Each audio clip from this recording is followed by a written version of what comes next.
ಈ ಹೋಟೆಲ್ನಲ್ಲಿ ಎಲ್ಲಿ ನೋಡಿದ್ರೂ ಕನ್ನಡ ಧ್ವಜ, ಬಾವುಟ, ಸಾಹಿತಿಗಳ ಮಾಹಿತಿ ಇತ್ತು.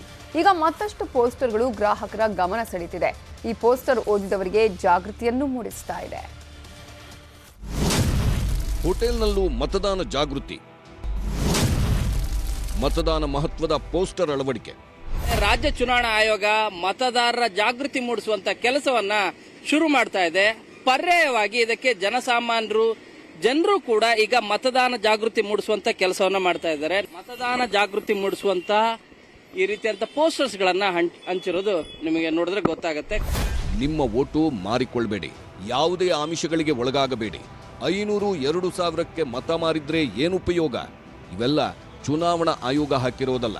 ಇವೆಲ್ಲ ಪೋಸ್ಟರ್ಗಳು ಕಾಣಿಸ್ತಿರೋದು ಹೋಟೆಲ್ನಲ್ಲಿ. ಹೌದು, ಈ ಹೋಟೆಲ್ ಹೆಸರು ಕನ್ನಡ ತಿಂಡಿ ಅಂತ. ಹೆಸರೇ ಹೇಳೋ ಹಾಗೆ ಕನ್ನಡ ಧ್ವಜ, ಸಾಹಿತಿಗಳ ಮಾಹಿತಿ ಸಾರುತ್ತಿರೋ ಹೋಟೆಲ್. ಇದೇ ಕನ್ನಡ ತಿಂಡಿ ಹೋಟೆಲ್ ಈಗ ತಿಂಡಿ ಸವಿಯಲು ಬಂದವರಿಗೆ ಮತದಾನದ ಮಹತ್ವ ಸಾರುವ ಪೋಸ್ಟರ್ಗಳನ್ನು ಹಾಕಿ ಮತದಾನ ಜಾಗೃತಿ ಮೂಡಿಸುತ್ತಿದೆ. ಕನ್ನಡಾಭಿಮಾನಿ ಹೋಟೆಲ್ ಮಾಲೀಕ ರಾಮಚಂದ್ರ ಮತ್ತು ಅವರ ತಂಡ ಅಳವಡಿಸಿರೋ ಈ ಪೋಸ್ಟರ್ಗಳು ಎಲ್ಲರಿಗೂ ಜಾಗೃತಿ ಸಂದೇಶ ಸಾರುತ್ತಿದೆ.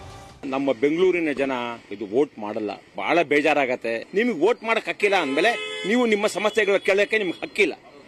ಮತದಾನ ಇಂಪಾರ್ಟೆಂಟು. ಅದಕ್ಕೋಸ್ಕರ ನಿಮ್ಮ ಮತವನ್ನು ಇದು ಯಾವುದೇ ಕಾರಣಕ್ಕೆ ಯಾವುದೇ ಪಕ್ಷಕ್ಕೆ ಮಾರಾಟ ಮಾಡಿಕೊಳ್ಳಬೇಡಿ ಅಂತ ಒಂದು ಇದು ಜಾಗೃತಿ ಮೂಡೋಕೆ ನಾನು ಮಾಡ್ತಾ ಇದ್ದೀನಿ. ಮತದಾನ ಕುರಿತು ಗಮನಾರ್ಹ ಪೋಸ್ಟರ್ ಎಲ್ಲಿವೆ.